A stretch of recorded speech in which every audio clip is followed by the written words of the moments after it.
Dr. Schwartz, Dr. Stone, dear colleagues, good evening. I first would like to thank the organizers, in particular Dr. Nagabi, for the invitation to participate in this symposium tonight and to be part of the faculty. So my task will be to review with you some of the more recent biomarkers that may be valuable adjunct in the primary assessment of risk in initially healthy subjects.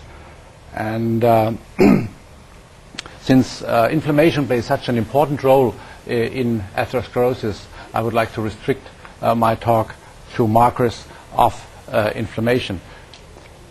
So probably most of you in that here know about C-reactive proteins, so I briefly will give you an update on some more recent findings, and I also will show some briefly some data of other markers that are emerging and focus on one more recent marker that I think is a very promising one. Oops. Okay. So you have seen probably a similar slide by other speakers, but I would like to show it again and set the stage for my talk just by saying that office-based risk assessment probably still is what we are doing and what we are doing today and what we should do in the future. And by whatever score you use, being the Framingham score or the Brocahm score, you will divide subjects into those at high risk, intermediate risk, and low risk.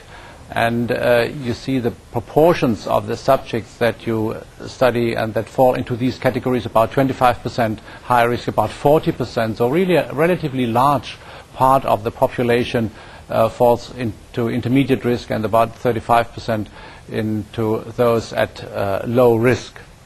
And based on Framingham, for example, this is below 6 or 10%, between 6 and 20%, and above 20%. Now, we have clear guidelines what to do with those at high risk, and those at low risk we certainly will re-invite sometime later and will watch them meantime. But what to do with those at intermediate risk? And our basic strategy is shown here, and we have heard a lot about other tools that may be valuable as additional tests.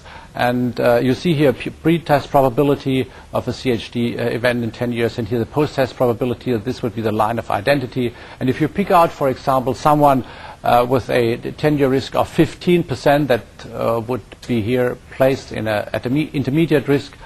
If you submit such a person to a test, be it a imaging test or a biomarker, and you come up with a positive test, then you may be able to place him in a category, in a high risk category, or if it's this test is negative, you take him down to someone at low risk and wouldn't do anything further.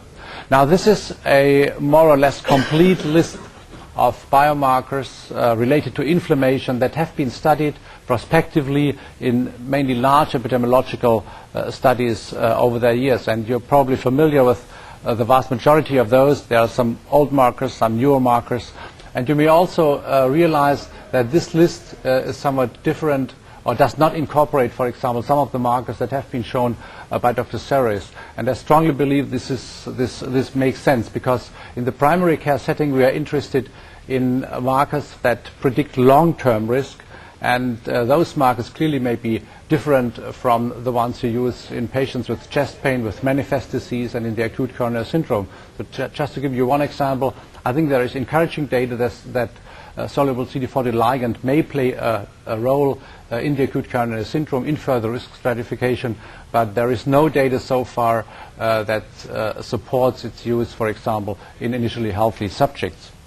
Now, you see here some non-protein markers, and there are data around for almost 30 years that show increased leukocyte count is associated with cardiovascular disease outcome. Then you have the more frequently studied proteins here, and probably the largest databases are present for the C-reactive protein and obviously fibrinogen. However, fibrinogen didn't make it into clinical scenario because standardization is incomplete, and as long as this is the case, it remains at this stage. Also, data are around for about 20 years now. The first was published in 1984 from Gothenburg.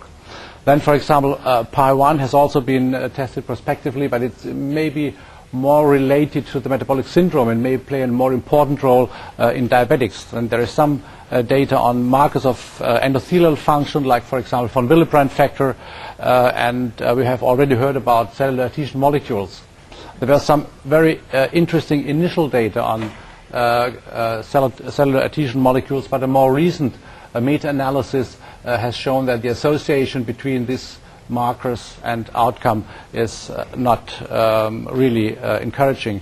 And there is a whole variety of cytokines. We have already heard about those, and I'll briefly pick out one which I think is of interest, namely interleukin 18. And then on the right side you see some more exotic parameters that are not used routinely, but by and large all of these markers you see on that slide, as I've already said, have been tested prospectively. They have been measured once in the vast majority of these studies and have been consistently related to various cardiovascular disease outcomes. And finally, you see here LPPLA2, which I'll elaborate a little bit on later. Now, coming to C-reactive protein, you are aware of these data. Almost 20 studies, long-term studies, have been published so far. You see these listed here, and you see the relative risk on the right side with the confidence intervals. And by and large, if you're in the top tertile of the distribution of C-reactive protein, you have a twofold increased risk compared to the bottom tertile. Now, this data has drawn considerable attention during the 2002 American Heart Association meeting. It's data from the Women's Health study published by Paul Ridker's group, and in that study the authors compared the predictive value of C-reactive protein to the main lipid marker, namely LDL cholesterol. And you see here various levels of adjustment, the crude, age-adjusted and risk factor adjusted, and here the marker is given in quintiles. And what you see here, if you compare these figures up here, 2.3 and 1.5, is that the C-reactive protein may be superior to the LDL in predicting future risk. Also, if you look at the area under the curve, there is not really a difference. However, additional statistical testing has revealed that there might be a difference. Now, this slide you have already seen. The basic thing, what we want is to show if there is any additional value of a marker over and above what we already can yield from the various scores. Now, this attempt has been first undertaken by Paul Richter in the same paper in the New England Journal. You see here the Framingham estimate of 10-year risk and the multivariable relative risk, and this is further divided into C-reactive protein based on the AHA-CDC recommendation. And you see here that in those at intermediate risk, there seems to be some variation if you stratify the Framingham risk score by the C-reactive protein. Now, based on the abundant evidence of the association between CRP and cardiovascular disease outcomes, beginning of last year there was a AHA-CDC statement based on a consensus meeting that suggested that of the current inflammatory markers identified, CRP measured by a high sensitivity assay has the analyte and assay characteristics most conducive to use in practice, and it was a class 2A level of evidence B. And at the same time and the same meeting, other markers of inflammation were reviewed, and the panel came to the conclusion that these other markers should not be measured for determination of cardiovascular risk in addition to high sensitivity CRP. Now, that may change over time if we get more data on other markers. Okay. Now, after this initial data from Paul Ridker's group, there was also in 2003 a negative study that aimed at looking into the C-reactive protein, the value of C-reactive protein in addition to the Framingham score, and that data came from the Rotterdam study. It was a nested case control study within a population-based cohort of about 8,000 men and women over 55. there was a relatively weak association, which was not statistically significant, between CRP and outcome. The Framingham score was assessed with and without C-reactive protein, and you do see here the results. The basic risk and then the risk function with CRP. There were two different models, and you see there is no difference between the model containing the CRP and the one without the CRP. Now, one has to say that in this population was predominantly elderly subjects, which is one point. The second point is, if you look at the data, the C-reactive protein in the cases was unusually low compared to all other published data. This is the second point. And the third point is that in one of these models, the authors have included left ventricular hypertrophy, and this obviously indicates subclinical disease, so I'm not really surprised that the CRP didn't make it in that study. Now, we had the chance to look into the same thing in the Monica Augsburg cohort in about 3,435 men aged 45 to 74 years, and they were followed up over 6.5 years, and those were all men randomly selected from the general population, and they were participants of 3 different Monica surveys. And similar to the slide that showed Paul Ritke's data, you do see here the Framingham estimate of 10-year risk in percent. This indicates the number of events in the various Framingham categories. This here is the population at risk, and again you see between 6 and 20%. This is a relatively large part of the population under study. Now, what you would expect that with the various Framingham categories, you see an increase in the multivariable relative risk. Now, on the right side, we did the same thing as Paul Ritke has already done in this male population. We divided the various Framingham risk categories by C-reactive protein, again using the recommended cut points 1, 1 to 3, and 3. Which have been published in Circulation. And what you see here first, and this is indicated by the so-called Koenig information criteria, you see a better fit of the model if you include the CRP. This is what these figures mean if there is a difference of greater than 10.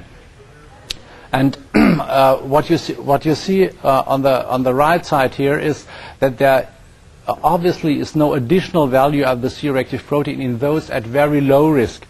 But if you look here at those at intermediate risk, in particular between 10 and 20, there is a considerable modification of the multivariable risk if you stratify for C-reactive protein. This is in particular true for those at 15 to 90%. And there is some trend in those at high risk, but this was not statistically significant.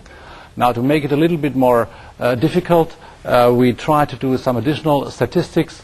We divided the Framingham score here into 3 categories, here into 5 categories. This is the events and the population at risk. You see here the relative risks and the confidence interval. This is the model without CRP. This is the model with C-reactive protein. Again, you see a better fit indicated by the differences in Koenig's information criterion. You see a significant change in estimate of in excess of 10%, which is also an indication that the model including C-reactive protein performs better. And finally, you do see here a significant increase in the area under the curve gained from ROC analysis. So 3 different statistical approaches do go in the same direction and obviously indicate that C-reactive protein gives additional information over and above what you have from the Framingham risk score. Now, the conclusions from our study were the following. I didn't show the first data. Elevated CRP concentrations and elevated total cholesterol over HDL cholesterol were both independently related to incident CHD, similar to what Paul Ritke in the Women's Health study has found.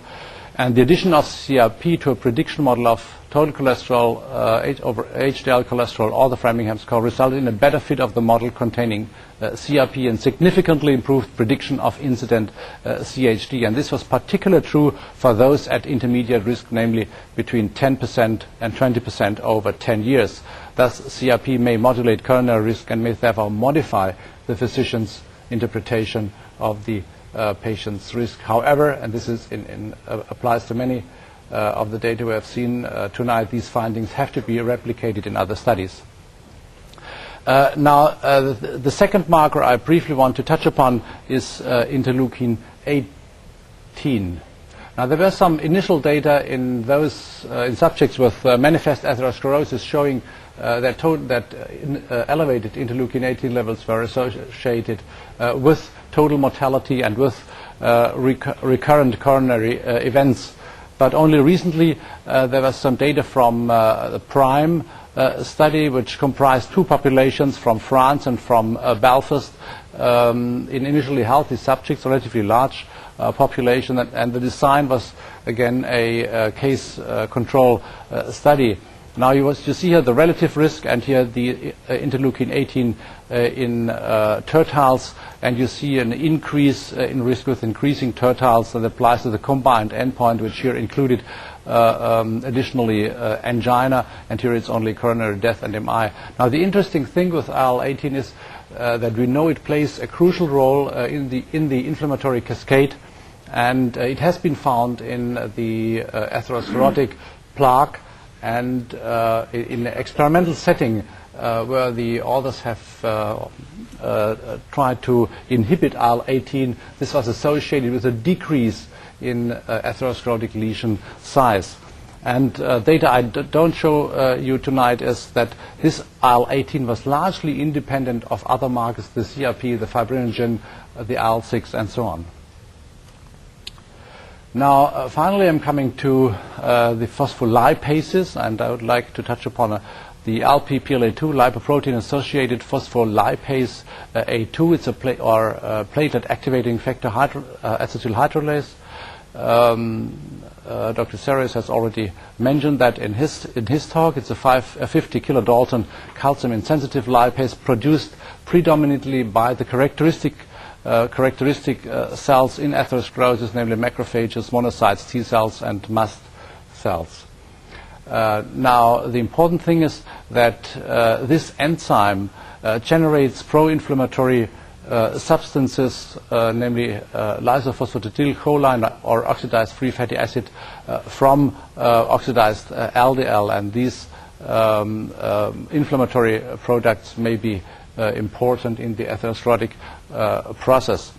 There is experimental data showing that an inhibitor of LP-PLA2 is associated with an anti-atherosclerotic properties. It decreases lesion size. That has been demonstrated in a rabbit model. And obviously, the interesting question is whether or not plasma levels correlate with CHD in patients. Now, this shows you the same thing here.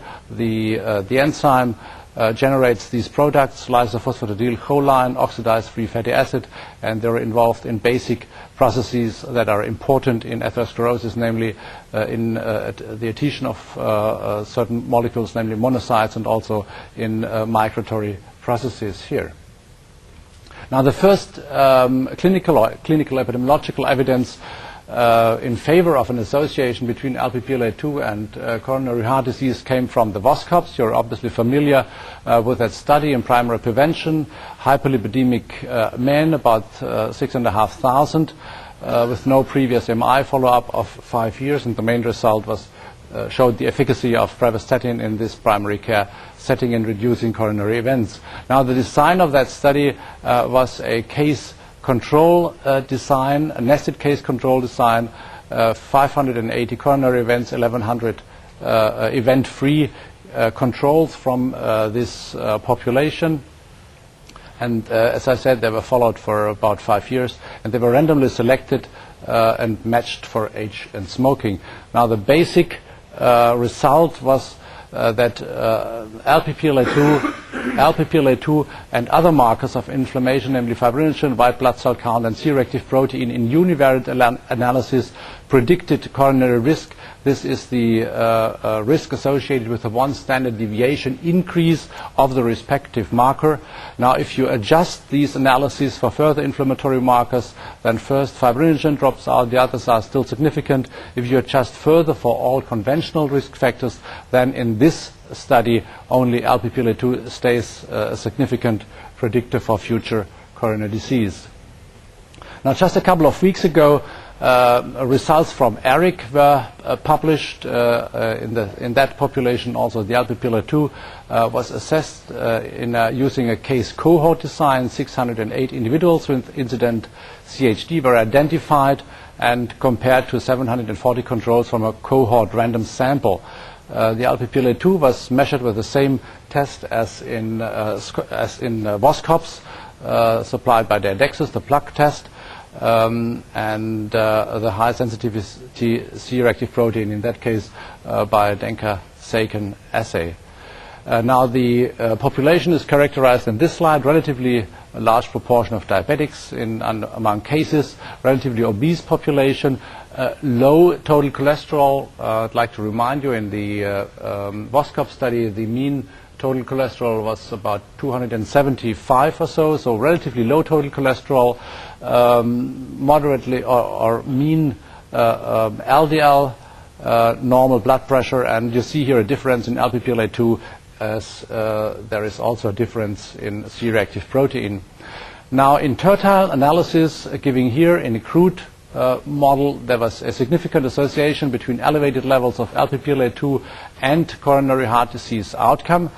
But if in the ERIC study adjustment was carried out for age, sex, and race and conventional risk factors, this was no longer significant. However, if you looked at those with an LDL below 130, there was a significant association, about a twofold increase in risk. And finally, if you looked at that in a fully adjusted model, additionally adjusting for C-reactive protein, it was the association was about the same size, about a twofold increased risk. So in that study, there was a particular positive association in those with relatively low LDL. Now, interestingly, is the lack of association between the Lp(a)2 and various conventional risk factors. Since the Lp(a)2 travels with LDL in blood, it's not surprising that the only association is with LDL. This is here a positive association and a negative association with HDL and obviously also total cholesterol. But by and large, there is no relevant association with other conventional risk factors. And this again shows you the association of Lp(a)2 and C-reactive protein in patients with low LDL cholesterol, and I think this is really a stratum of the population that deserves our particular attention. And you see here it's about a threefold increased risk if the Lp(a)2 is elevated and the C-reactive protein is elevated. So clearly there seems to be an additive value of Lp(a)2 and C-reactive protein. Now, finally, we had the chance to look into that association in a large cohort. Again, it's a population from southern Germany, the Monica-Augsburg cohort. More than 900 men, middle-aged men, 45 to 64 years, who participated in the first Monica survey in 1984. Since we wanted to study incidence events, we excluded prevalent CHD. Cardiovascular risk factors were collected in a standardized manner. Lp(a)2 was measured by the same test as in ERIC and in VOSCOPs, and the endpoint determination was based on Monica. We used only hard endpoints, namely fatal and non-fatal MI and sudden coronary death, so no angina as an endpoint. Now, this is our population, relatively obese population. Total cholesterol is in between VOSCOPs and ERIC. The HDL is similar to ERIC. The blood pressure is slightly higher, and I think there were somewhat more smokers than in ERIC. And again, you see here a clear difference between cases and controls with regard to Lp(a)2 and also with regard to C-reactive protein. Now, we did the same thing, looked into the correlation between Lp(a)2, CRP, and other risk factors. And again, you see for the Lp(a)2, by and large, a lack of correlation with other risk factors, except for the total cholesterol in our population. Whereas here you see for C-reactive protein a correlation with systolic blood pressure, and in particular with body mass index, and also with smoking, which is not shown here. Now, since the ERIC data have not been published at the time when we analyzed our data, we proceeded, or we did our analysis similar to those published by the Voskop's group. And first we looked into a model which contained only C-reactive protein and the model containing only LPPLA2. We did different adjustments, first no adjustments, then adjusting for age, diabetes and smoking, and finally multivariable adjustment. What you see here is the relative risk associated with the one standard deviation of the marker here, and you see it's all significant here. The same applies to LPPLA2. Again, I would like to stress that in that analysis only one of the markers was in the model at one time. Now, obviously, the second thing we had to do was putting both markers into the same model, and we proceeded in the same way, unadjusted analysis, adjusted for age, diabetes and smoking, and also here adjusting for other risk factors that are listed here at the bottom. And you see here, if you look at the multivariable model, that despite both markers, the CRP and the LPPLA2 are in the model, together with the conventional risk factors, both independently predict future risk of coronary heart disease. And finally, we looked into the potential additional value of LPPLA2 to C-reactive protein, and formed four groups here. One with low CRP below 3 milligrams per liter, and low LPPLA2. This was the tertile cut point. Then obviously either LPPLA2 was elevated or CRP, and here in gray both were elevated.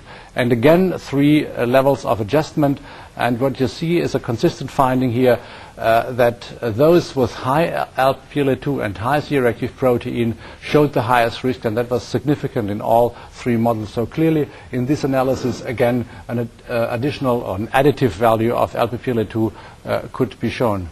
So finally, I would like to summarize, and I hope I didn't take too much of the time. The LPPLA2 was the strongest predictor and biomarker of coronary events, and was independent of traditional and emerging risk factors, including CRP, in hyperlipidemic individuals. That was the main result of Voskop's. In the ERIC study, in particular in individuals with low LDL, that means below 130 milligrams per deciliter, levels of LPPLA2 were independently associated with incident CHD in multivariable analysis, again including CRP. Now, our MONICA cohort showed that LPPLA2 was predictive of coronary events in a population-based samples of initially healthy middle-aged men with moderately elevated total cholesterol during long-term follow-up of 14 years. These 2 studies had a mean follow-up of about 4 to 5 years. So finally, in addition to C-reactive protein, which I think is fairly well established, LPPLA2 appears to be a promising marker of atherosclerotic complications and deserves further study. Thank you very much for your attention.